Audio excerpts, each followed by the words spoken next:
have not yet seen the same kinds of energy and turnout in all quarters of our neighborhoods and communities as we saw when I was running. Now, I also want to say that that seems to be more pronounced with the brothers. What do you see as the significance of African American men in this election for both of you? I see them identifying with Trump. Why do you say that? Because they got RICO charges. So ex-con for Trump is really an agitation as a pushback against the current Democrat administration. So Maurice, thank you very much for joining us. We just want to have a sense of why you decided to be here today and what this proceedings or arraignment that is going to happen in a few hours mean to you as a black for Trump.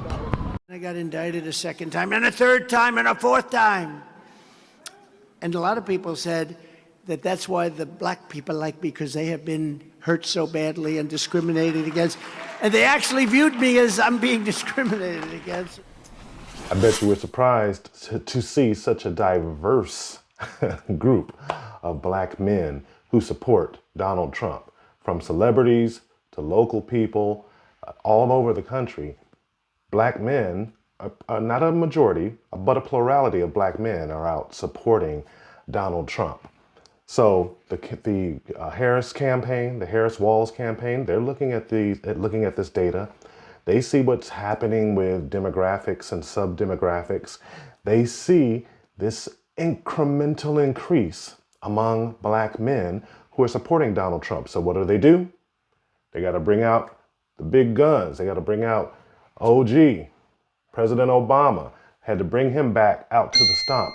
They needed him, or they want him, to go out and encourage, engender that sense of community amongst black voters to try and reverse this trend. We've got to find a way to get black men back into the fold, because those small margins make a difference in an election that is this close. Let's go back and hear some more of Barack Obama's words, because you heard him say it in the beginning that he's worried about the brothers.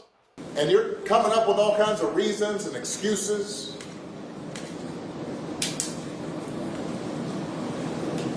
I've got a problem with that, because part of it makes me think, and I'm speaking to men directly now, part of it makes me think that, well, you just aren't feeling the idea of having a woman as president. And you're coming up with other alternatives and other reasons for that. And I think anybody you are talking to in a barbershop, anybody you are talking to in your house, in your family, at church, who is coming with that kind of attitude, I think you have to ask them, well, how can that be? Because the women in our lives have been getting our backs this entire time. They've been raising us and working and having our backs. And when we get in trouble and the system's not working for us, they're the ones who are out there marching and protesting. And so now you're thinking about sitting out or even supporting somebody who has a history of denigrating you because you think that's a sign of strength, because that's what being a man is, putting women down. That's not acceptable. That's not, this shouldn't even be a question. And this is where the Democratic Party drops the ball when they're talking to black men, specifically to black men. If you listen to the way that Barack Obama was speaking, he was speaking in this almost parental tone. He was almost scolding or chiding black men. And then he made some other assertions in there about how these are the women that have had our back when we haven't gotten a fair shake from the system. I find it interesting that both Donald Trump earlier, you heard him say earlier that black people are gravitating towards me because, you know, they feel like they've been unfairly judged in the criminal justice system. So they're looking at me and saying, I'm being discriminated against as well. He's on the far right. Then you listen to Barack Obama, then he makes this same assertion that, hey, these black women have had our backs or had your back when you were mistreated by the system. That's a very subtle way.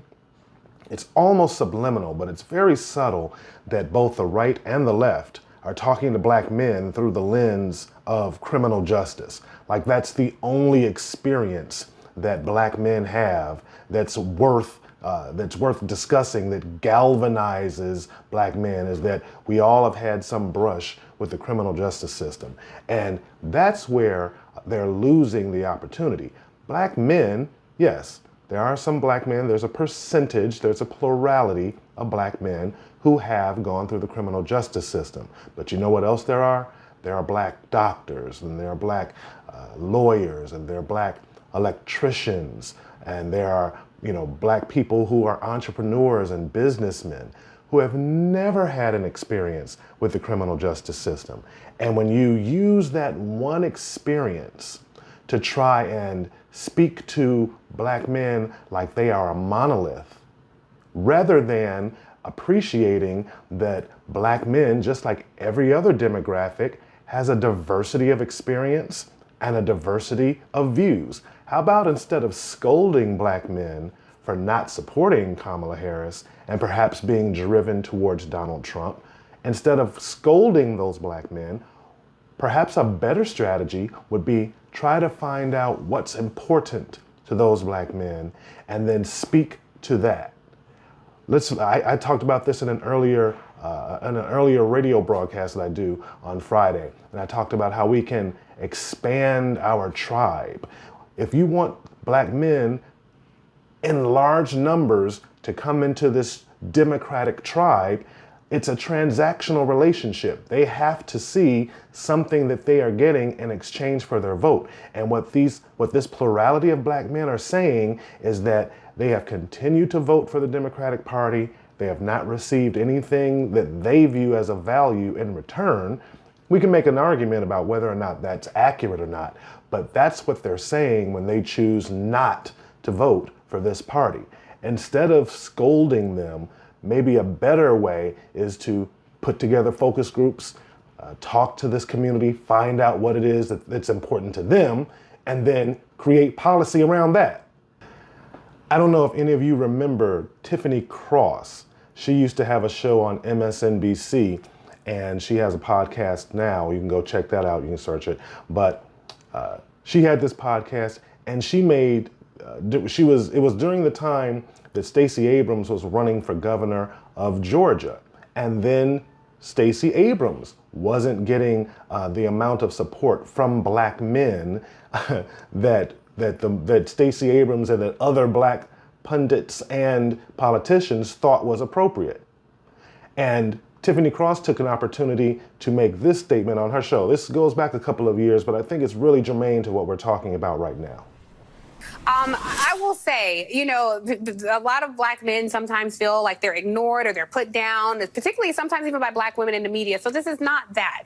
But I do hear Roland's point that felt ignored. But you feel ignored and then you go over to the other side. The oppressed feel oppressed. So then you go and try to align with the oppressor. So I'm not putting black men down, but sometimes it's like, well, some of you Kevin Samuels following Tariq Nasheed quoting people, please look at the truth and see what's happening and get in line with some of the black women. Is majority, like he said, vote Democrat. But that margin of people who can be plucked away from your people and go advance policies that harm your people, I just don't understand that. And that's the point. When Tiffany ends that segment and says, I just don't understand that.